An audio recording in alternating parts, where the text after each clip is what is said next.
Okay, big road trip back into the city again. Didn't break down yet. There's some machine shop there, West Carlton Automotive. They got all kinds of nice rides sitting in there. Supercharged Corvette right there and stuff. But hey, anyway, got the block back. She's already loaded up. I did a crankshaft for a different engine while I was in here. And my pistons are in the back seat. We're heading home. Okay, there's the block back.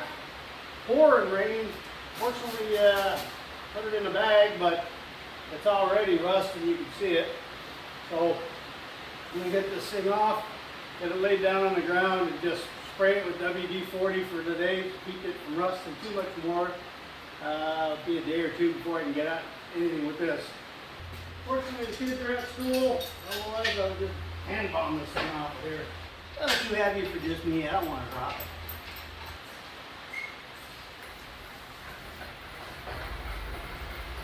There she is. You got a hot tank. You can see the frost plugs cleaned up really well. I'm surprised.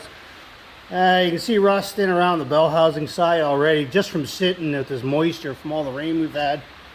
All I'm doing is spraying it down with WD-40 and leaving it just to prevent some of the surface rust. I mean, it's not going to hurt it. I'm just a little too busy to get out starting this engine. A little bit of rust isn't going to kill that block, but you don't got to deal with it, then you don't got to deal with it.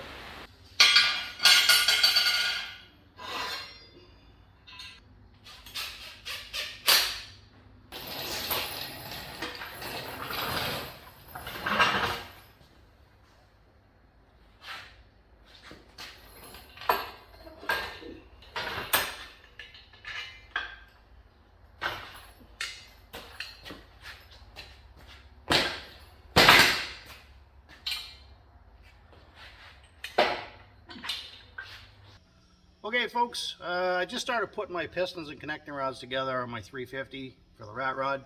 I figured I probably should videotape this and show you what's going on here. There is a right way and a wrong way to do this that could seriously screw up your engine, so it is critical that you do it right.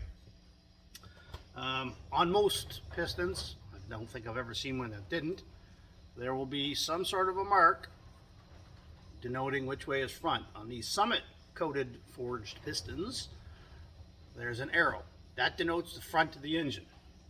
Okay, really important you put those in the right way.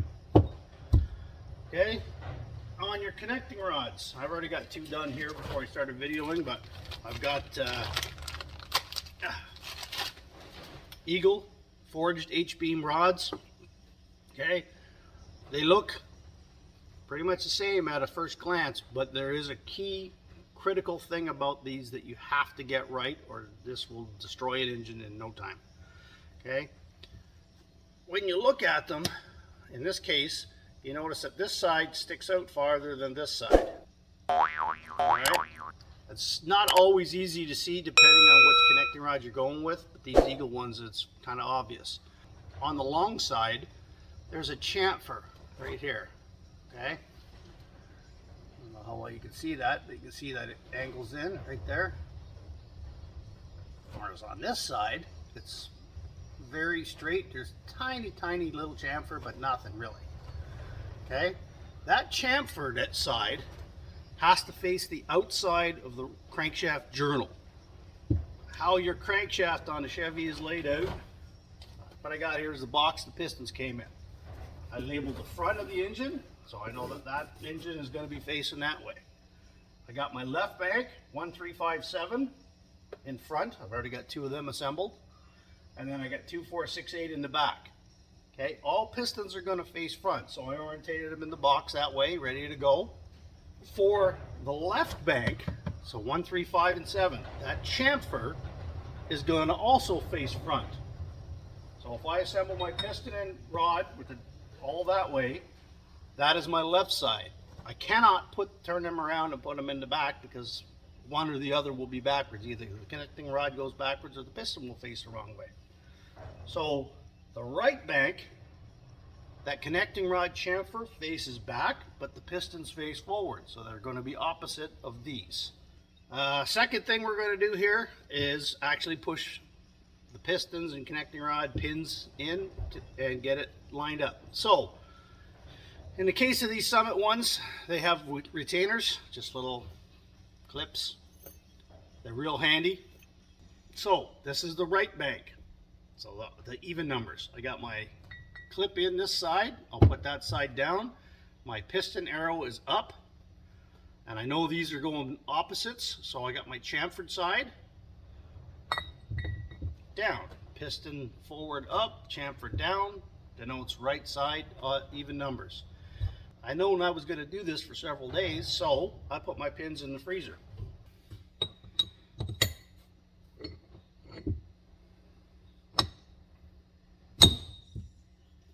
Okay, now that bottoms out against the clip. Okay, so now I've got these chamfers this way, these chamfers this way, all pistons are facing that way. I just got to do the whole box set and we're done. A few minutes work. Okay, all 8 are now put together. It doesn't matter if I take number 1 and put it in 5 cylinders, as long as I don't take number 1 and put it in 4 cylinder. So evens on one side, odds on the other, and yeah, leave that for now and go do something else. Okay, so what I'm going to do here is we're going to put in some cam bearings. These are Clevites, but cam bearings are cam bearings. First thing that you need to know is there's 3 different size cam bearings in here. Can cram them into the wrong spot, but it's not going to be good for your motor. Real windy today, hopefully not another tornado. Anyways, right there is a little guide that tells you the number that's stamped into the bearing and its position. If by chance you drop these on the ground and you don't know which one's which, there's the numbers. Okay, so when you look real close, you'll see a stamped number and you can match that up to your card. So don't throw your box away until you're ready to go. One of the major things to note is that in this case, this is number 1.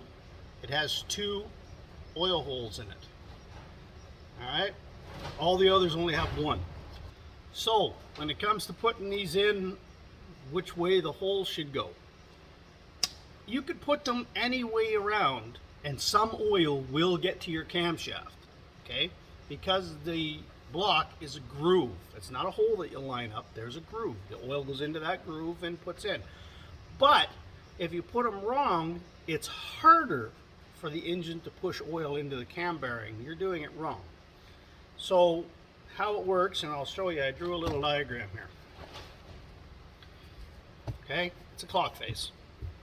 12, 6, 3, 9, and then our important numbers. The important thing is that this is upside down, okay? Because when you put your cam bearings in, your engine block is typically rotated on the engine stand or wherever you're working. So 6 o'clock is actually the top, okay? That's key. For your bearings, your oiling hole preferably should be at the number 8 location with the engine inverted, so that when it's up, it's now at the 2 o'clock position. Okay, so 8 o'clock for the front one, 8 and 4 for the front one. Okay, that's what's important. 8 o'clock for all of them, 4, 8 and 4 for number 1. And I'll explain to you why. Let me get a fresh piece of paper. People will argue this one till they're blue in the face. So with your engine up, so now this is the top, your camshaft sits in here. All of the valve train, lifters, and push rods and springs, everything is pushing down on that camshaft. All right? The only thing keeping it from going down is the bearing and a light film of oil, which sits between the cam and the bearing surfaces. All right, so that cam is being pushed down into the block. On the front, you also have the timing chain that's cranking that thing down, which is why there's 2 holes on the front. All right, because there's even more force on the front of the cam. If we put our oil holes right here at 2 o'clock, cam is being pushed down, so it's kind of off-centered like this. Forgive my circle. So the gap is actually the biggest here in the number 2 location, because the cam rotates clockwise that way. Everything pushes down, so it's easier for oil to get in there. As the cam rotates, it's pulling oil down into this smaller area, and it creates a wedge. So in effect, what it's doing is that wedge pushes the camshaft up slightly to help keep it centered in the bearing opening. I hope that made sense. That's how she works. Oh baby.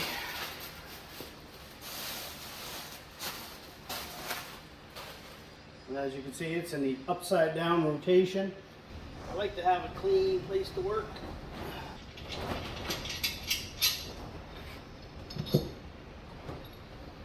So when I was talking about those oiling holes, you can see there's a hole there. So if you look down that hole, you'll see light. Okay, that leads to the top of the cam bearing. And that's the same on all of them until you get to the back where it's offset.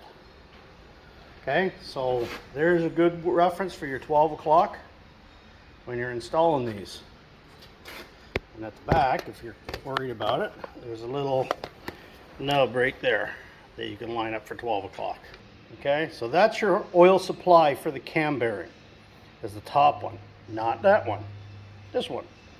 So the oil will come in there, which is the top of the engine. This rotates to the right, goes into that groove, and you form the wedge by rotating that way.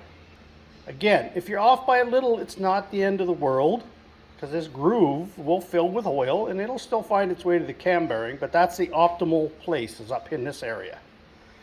All right, so don't worry if you're off by a bit. When you jam your cam bearing in, you want to make sure the hole is centered on that groove.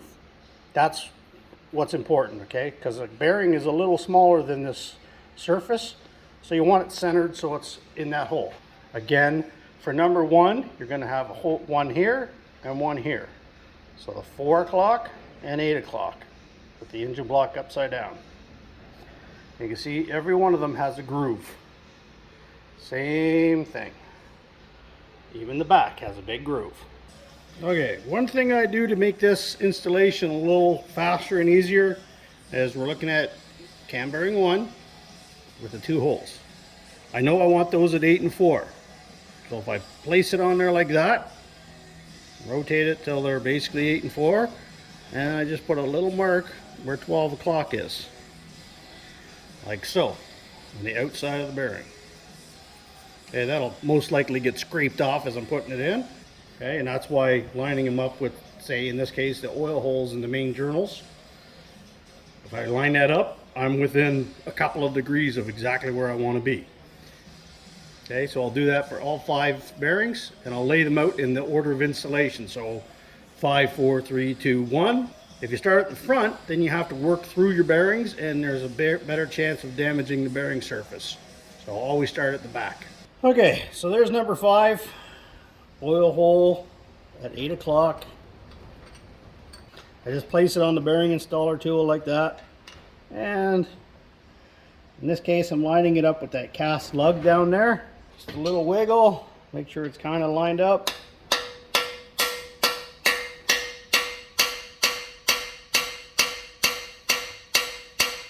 So you can see here, it's flush with the block, but it's nowhere near the groove yet. You can see where my finger is. There's the groove way back there. So what I do is I got a little tool like this. I mean, you could use an Allen key, piece of wire, whatever, and just gently pry into that hole. And you can see that there's no opening underneath that yet. So if you were to say that's good and run that, this bearing is completely starved of oil at the moment, so we have to push it in further. Just starting to feel the groove, so we need to go back even more. The tool's going fully in. I can feel the groove on both sides. Tool number 4, put it on the tool, line her up, and smack her home. And you can see the process of knocking them in. There will be shavings. Okay, we're at the groove.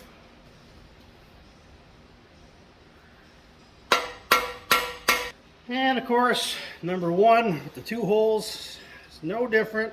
Still just lining up our black mark that we made. It's all real simple stuff. And there's number 1 bearing installed.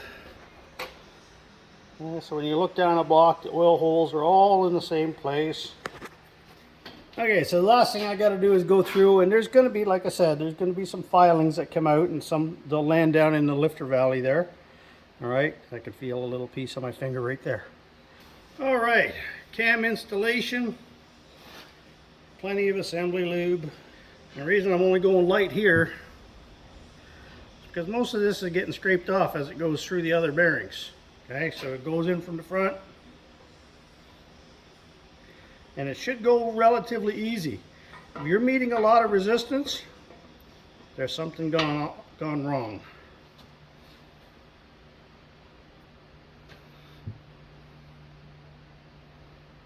Okay, just light wiggles. And you know, you don't need a cam installing tool with handle or anything if you're doing it like this, because you can reach in and guide it. Those are more for, you know, changing a cam on an engine that's in the bay. And don't worry about the lobes at this point. You see here, most of the oil or the assembly lube got scraped off when you're going through, so that's why I only go light.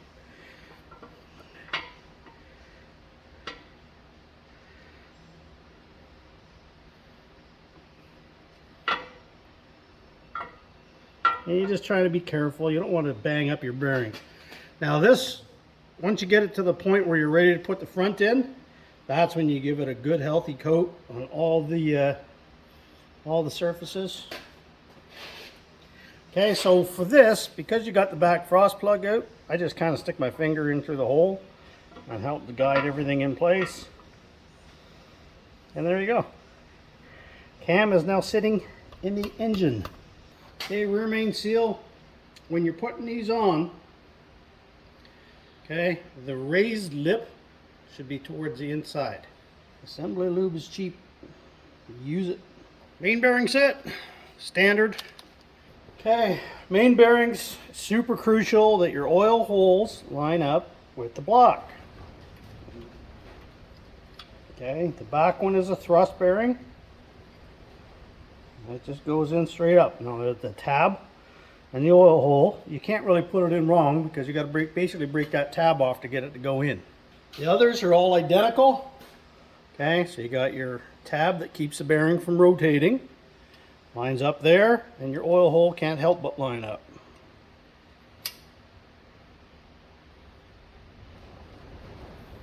Just like so. Keep your hands as clean as you can.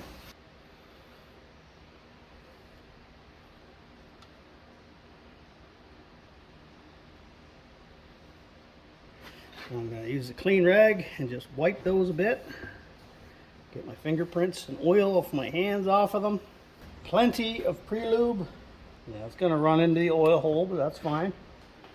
Okay, there we have an Eagle forged crank. And all you're going to do is drop that sucker on there. Like so. Okay, same thing here with the caps. Okay. Thrust bearings in, oil seal facing front. Okay, so for obviously the back one only goes on one way. The other 4, they're all the same, but they should be put in the same positions they were taken off. And there's an arrow that faces forward. You just need to tap down just to clear the little cutouts on the block. And the last one. All right, so there's our balanced crank put in. I haven't torqued it yet.